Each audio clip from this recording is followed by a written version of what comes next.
Hello everyone, Fanta here, and you're watching Fantavision. Welcome back to another episode of Tales from Retail, and today we're again talking about GameStop, because last we talked about Walmart, year before that GameStop. It's kind of the trend we've been going, so I'm just going to keep up that trend, kind of doing alternating weeks, and then the occasional Chinese food restaurant place. So today, we're kind of on a weird topic. It doesn't really have to do with customers, it doesn't really have to do with weird corporate policies. It's more like how stores treat each other. And it's kind of interesting and weird, and it's something that a lot of people don't think about, and that's the shipments that come into GameStop. And I'm not talking about the shipments that come from distributors for like the new games. I'm not talking about the brand new stuff. I'm talking about store-to-store shipments.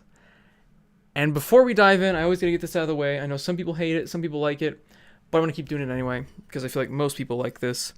Today I'm drinking Voodoo Ranger again. It's an Imperial IPA by New Belgium. It has 9% alcohol, so it's a bit strong. But it is very delicious. It's kind of like a herbal taste to it. Very citrusy, very hoppy. I like it a lot. So, shipments. Now, you think this is a weird topic. Like I said before, it's not something a lot of people think about. But it really does take up a lot of your time, especially during the holidays while you're working at GameStop. And the whole point is to keep all the stores kind of with a steady supply of what they've been selling a lot of. So if your store hasn't been selling a lot of this particular game, but another store in your same district has, you send it to that store. Or a store that's even farther away. Or maybe a customer's been looking for this specific item and you haven't sold it in forever, but there's somebody in like some other state that wants it and they're calling up, you send it to that state. Now, I don't know if out-of-district transfers are as prevalent as they used to be. I've found that they're a lot more difficult to get the employees to actually do. Because when I worked for GameStop, if somebody wanted an item, and I'm talking about like a system or a special edition of game, something expensive, and they were a customer that we've known for a while, and sometimes even if we didn't know the customer for a long time, we would look through as many stores as we could to find it. We would call up that store and get it moved to our store. And the thing is most of the time when that store sent over that item, we weren't just getting that item we requested. And let's dive into that. Because they would send us the item that we needed, as well as a bunch of other crap they did not want. I'm talking about beat up games, scratched discs, talking about stupid toys or action figures. And this was before GameStop became a toy store. This was back when we had like a couple of those like random like clip hanger things or surprise box things. We only had a few next to the register. We didn't have them all over the store like you see now at GameStop. And when we got these in, we're like, oh, really? You had to send us this?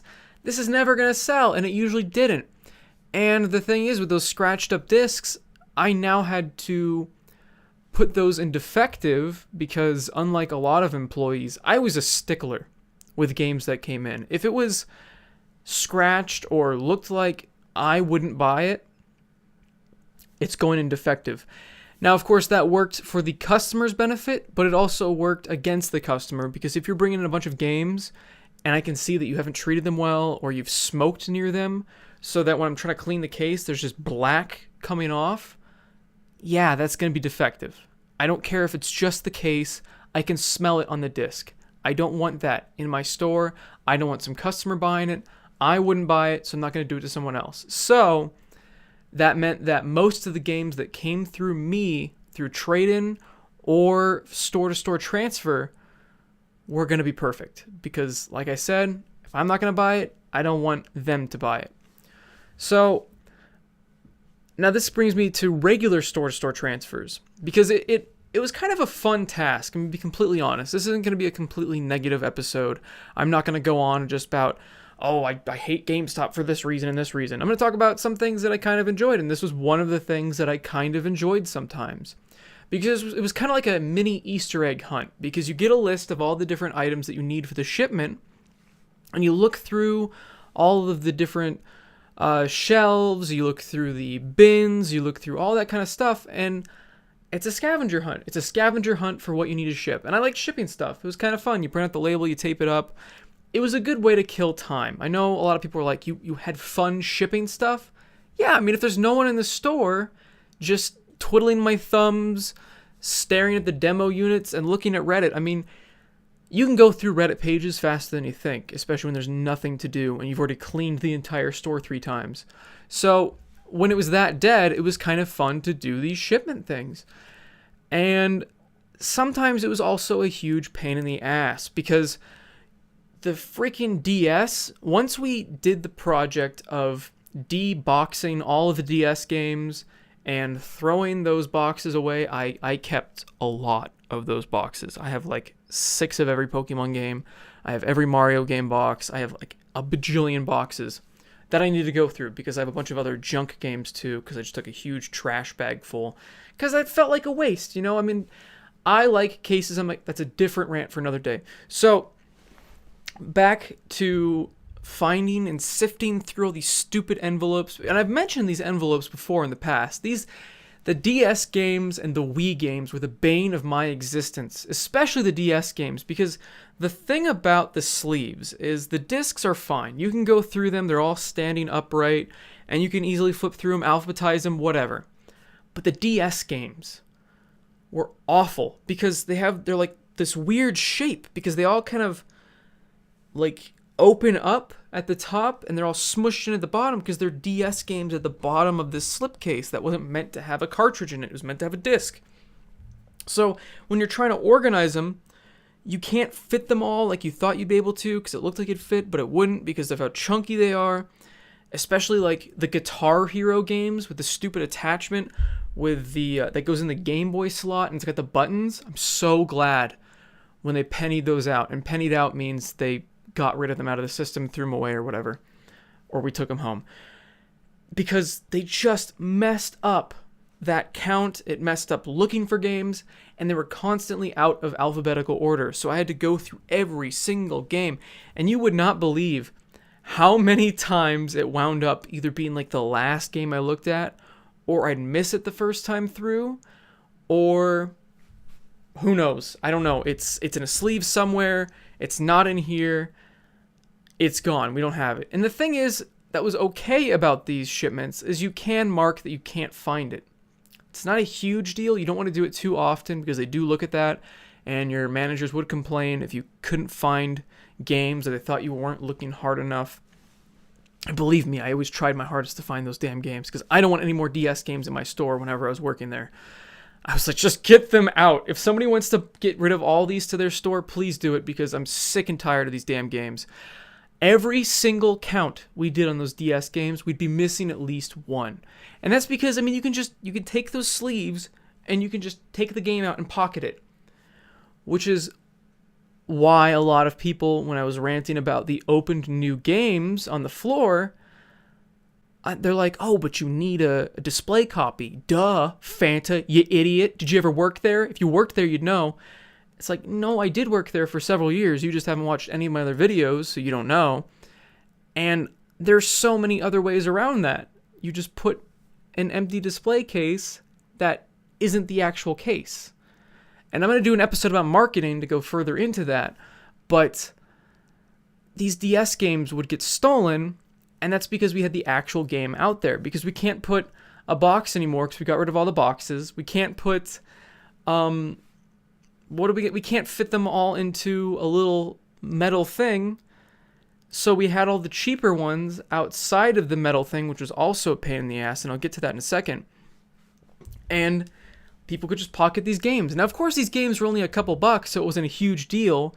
But when you're doing a count and you're like having to recheck the games over and over and over and look through every single drawer to make sure you didn't just misplace it, it makes it so much more of a pain in the ass. What? Why did you have to steal that game? Adds like an extra like 20, 30 minutes to our count. Don't do that. Don't do that. Working at GameStop's bad enough. Don't make their job harder.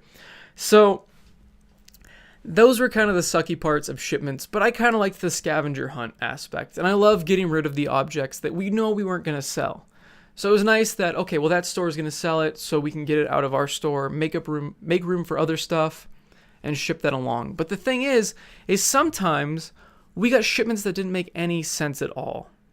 Like, we get a bunch of those cheap-ass DS games, even though we haven't sold any in forever. So we're trying to mash them in to the freaking thing and keep them alphabetized at the same time. The shipments, I just loved and hated them so much. And it was really funny because you could tell that that's what they looked at, was what was selling, because we sold like a couple of copies of Skate 3 and we were almost out.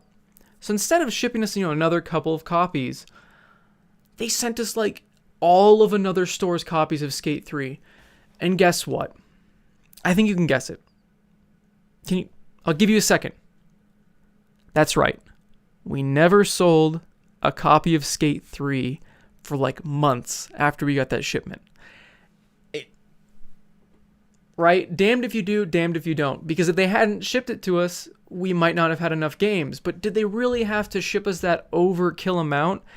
And that happened a lot. And I know it happened to other stores too, because we would send mass quantities of one game to another store. And we're like, oh, I'm so sorry that I have to do this to you. The computer told me to. Oh. Because you knew that they were going to experience what you just had happen to you. You know that store is never going to sell a bajillion copies of Medal of Honor Warfighter. Nobody played that game. I remember when that game came out, before it came out, we were all making fun of the name Warfighter. We're like, what a stupid name.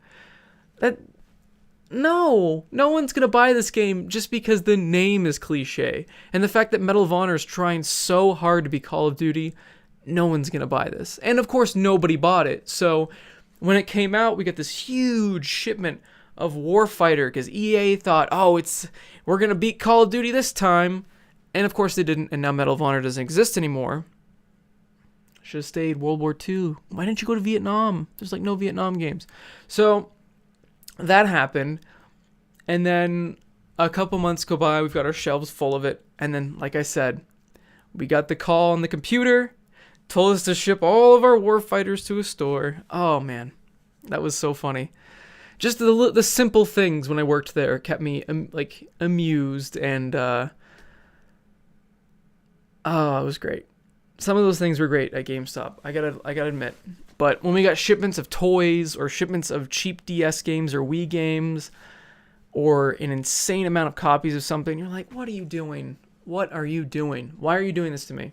And that's store-to-store shipments kind of in a nutshell. It was interesting to have these things come to us because a lot of the time we could kind of see what was on the way from like corporate and distributor, but I don't think we could look at what was coming in these random boxes. I don't remember exactly, but I'm pretty sure it was a surprise whenever we opened those boxes. Or maybe I'm thinking back to when I was a GA and didn't have the ability to look into it, or somebody hadn't showed me yet. But I remember at one point, it was always a surprise what was going to come from another store, and you just dreaded the moment. Because shipping to other stores was fine, but whenever you got something in from another store, like I said, you don't know what you're going to get. And like I said, if you request anything, people just dump crap on you. And even if you're not requesting anything and the computer's telling them to ship stuff, you know they're not sending you the best of their items. More often than not, I probably defected like 10 to 20% of every shipment that was sent to us, maybe even more. Because like I said, I had a higher standard of quality than a lot of other people that took trade-ins. I mean, I would sometimes go through our own stuff as I'm doing a count and just look at the discs just because I have extra free time. And if a disc looked like crap, I'd just defect it. That was another fun thing, actually. Shipping defectives. Shipping was fun for me for some reason because you didn't have that added stress of having to hit some certain goal. You didn't have to go through all these steps to annoy the piss out of the customer. You didn't have to deal with an angry customer. You didn't have to deal with trade-ins, which is going to be another topic I don't think I've covered yet with trade-ins. I know I've talked about some weird stuff that's been traded in, weird stuff that's been games, but I don't think I've covered the process and why and how it became a pain in the ass for a lot of stores. But shipping defectives wasn't that bad. The only thing that was bad was later on we started taking phones, because when you shipped it, for some reason, like if anything was wrong with that phone, the shipper was held responsible. I mean, the person that took the phone in was also held responsible, and I'll go how in-depth and a pain in the ass that was. But the shipper was also held a bit responsible, especially if you can't find something and you're shipping defectives. You're like, oh God, I really don't want to have to like mark that as missing, because then the store loses money, and then the manager once again is on your ass. But shipments were interesting, especially when a new game was coming out that was huge, like Call of Duty. That was the less fun side of shipments as well, because you had to make sure that all the copies were in there. It was usually a set amount, and only a set amount would fit in that container, so you could kind of eyeball it and go, yeah, we got enough.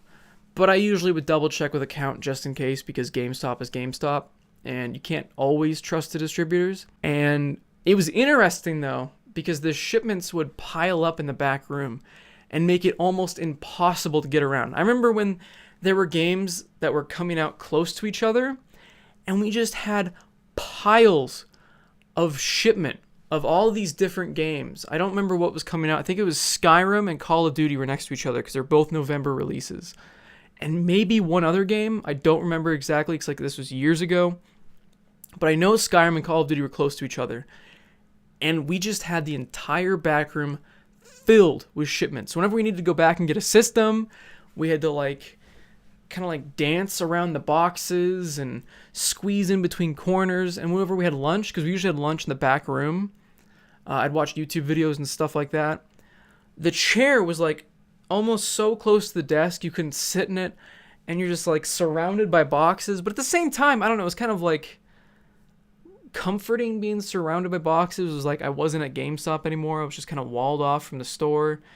And they also worked as sound dampeners. It was, I don't know, it was always interesting to see just how many boxes of games that we got for those big releases. And just almost like 1,000 games, probably around that actually, especially when it was a Call of Duty, that back when people cared about Call of Duty, and Skyrim, which just blew up opening night. I mean, my God, that line went all the way down, like past all of the buildings into the dirt. It was crazy. I've already covered midnight launches in a past video. I don't know if I've covered that launch specifically, but some crazy midnight launches if you haven't seen that video. So that's really all I have to say on shipments. I know I wasn't really super harsh on GameStop today. I know a lot of people love to come here for that. But I mean, not all of it was terrible. I mean, getting shipments from other stores and getting crap and having to defect a bunch of stuff and finding out that games are missing, or that they say they packed something, but it was something else that they packed instead and screwed up. That was a pain in the ass because they needed to get the manager involved. You had to email the other store, tell them what was different. You have to change your stock. They have to change their stock. And it was a pain in the ass. It didn't happen all the time. It was a pretty rare occurrence, but when it did happen, it was just a headache, especially if you already took in the shipment accidentally and you thought you had everything, but you open a case of Call of Duty and there's like Madden in it. You're like, we just lost like $20 right there. Just because I didn't check the inside of that case and it said Call of Duty on it, and they for some reason put a Madden disc in it. So, that was Shipments. Thanks for watching, everyone. As always, definitely like the video if you guys are enjoying the series. Of course, subscribe for more content, and comment down below if you've worked at a GameStop and you know what I mean by this crazy shipment, or whatever job you work in. If you have to deal with store-to-store shipment, what is it like where you work? Because, like I said, it was fun shipping to the stores, but getting it back just sucked. It just really did. So, as always, everyone, I need you to have a Fanta-tastic day. See ya.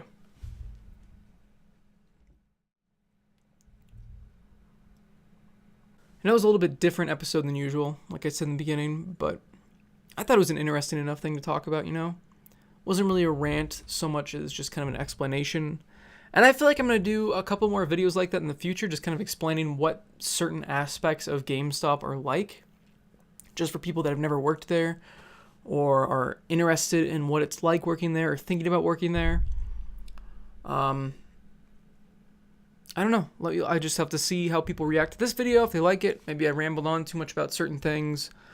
Sometimes I do that, but I mean, you kind of know. I mean, some of you are here for that.